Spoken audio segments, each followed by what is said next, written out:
Hi all, this is Bhavani, lecturer from Department of Physiology, SRM Dental College, Ramapuram. So today we are going to see about WBC. So WBC is white blood cells. The other name is leukocyte. So this is an important cell which is present in our blood. So this blood cell has been formed by the process which we call it as leucopoiesis. So the process of development and maturation of a white blood cell, that is your leukocyte, is called as leucopoiesis. So this is a flow chart to show how a granulocyte has been formed. So the starting is from your hemocytoblast. From that, the myeloid stem cell has been formed. From there, myeloblast. From myeloblast, it is converted into promyelocyte. Next, it has been converted as myelocyte. From myelocyte, it is metamyelocyte. And from there, the band formation has been done and it has been differentiated into granulocyte. So this process has been done through a myeloid series. So this process we call it as your granulopoiesis. Through this process, the granulocytes are formed.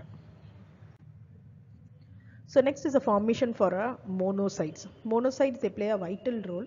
So the monocytes, when they are present inside the blood cells, we call it as monocyte. When they enter into the tissue level, we call it them as your macrophage. So this cells have been formed from hemocytoblast, from their myeloid stem cells, from their monoblast has been formed. From there, the promonocyte has been formed. From there, the monocyte, which when it is present in blood, we call them as your monocyte. So when they have entered into a tissue, we call them as your macrophage. So this is the formation of a monocyte. So next is lymphocytes. So this is process we call it as your lymphopoiesis. The hemocytoblast is the starting cell. From there, lymphoid stem cell has been formed. From there, lymphoblast has been formed. From there, lymphocyte has been formed. From there, the lymphocyte which enter into a plasma cell. So these lymphocytes, they play a vital role. So next is regulation of leucopoiesis. So the granulopenia or dead granulocytes and monocytes, these persons are released by GCSF, then MCSF and GMCSF, then interleukins. So based on this, they stimulate bone marrow. So from bone marrow, the formation of granulocytes and monocytes are formed. So the normal counts, when it is in a normal count, it goes and inhibits your bone marrow so that the increased formation of the cells will be formed. So this is a regulation of leucopoiesis. So when the WBC cells has been reduced, the bone marrow will be stimulated so that they produce your monocytes. When they have increased, the inhibitors will be created so that they stop the production of your granulocytes. So the normal range of WBC at birth, in full term, the infant will be having 10,000 to 25,000 ml of blood. In infants up to 1 year of age, it is 6,000 to 16,000 ml of blood, and for an adults, it is 4,000 to 11,000 ml of blood. So here you don't have any difference between male and female because immunity is common for both. So you doesn't have any difference between male and female like RBCs.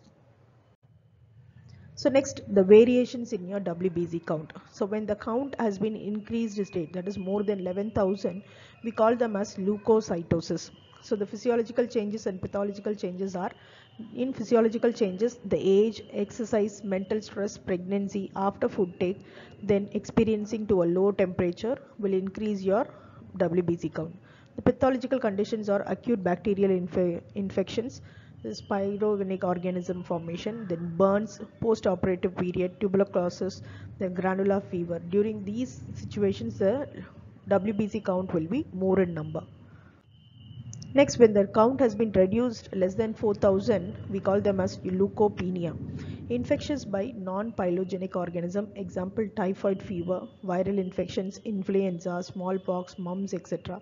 Then protozoal infections, starvation and malnutrition, aphasia of bone marrow depressions.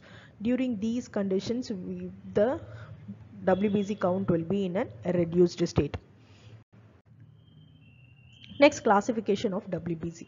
So we divide your WBC into two types, granulocytes and agranulocytes. So granulocytes, we call it as neutrophil, basophil, and eosinophil, and A granulocytes are lymphocytes and monocytes. So why we call them as granulocytes? Because they contains granules in them, so we call them as granulocytes. Why we call A granulocytes? Because we can't find any granules in them, so we call them as your A granulocytes. These 5 types of cells are being classified based on their nucleus which is present inside them. So based on the nucleus we differentiate them into neutrophil, eosinophil, basophil, lymphocyte and monocyte. So the neutrophil will be having multi-lobed nucleus. The eosinophil, that is more than 2 lobes, we call them as your neutrophils. Next, eosinophils and basophils, they both are bilobed structures. These two cells we can find only during the infectious condition. We can find these 2 types of cells. Lymphocyte is a large spherical structure. So lymphocyte is, again, it has been classified into 2 types, small lymphocytes and large lymphocytes.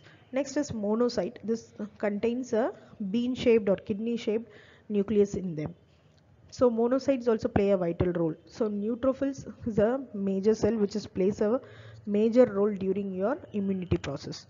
So thank you.